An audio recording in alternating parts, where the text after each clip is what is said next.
Welcome to English in a minute, यानी अंग्रेजी सिर्फ 1 मिनट में। आज का मुहावरा है blow your own horn. Trumpet या हॉर्न यानी बिगल मौसीकी का एक आला है जिसमें फूंक मारकर आवाज पैदा की जाती है।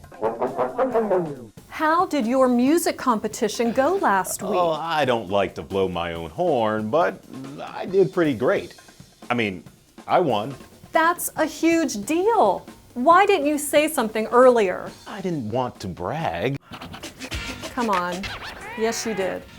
So, blow your own horn का मतलब है कि अपनी महारतों और कामयाबियों के बारे में खुद ही तारीफें करते रहना। उर्दू में इसे अपने मुंह मियाँ मिट्ठू बनना या शेखियाँ भगाड़ना भी कहते हैं।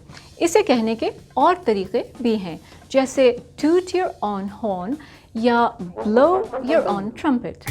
और ये थी अंग्रेजी 1 मिनट में।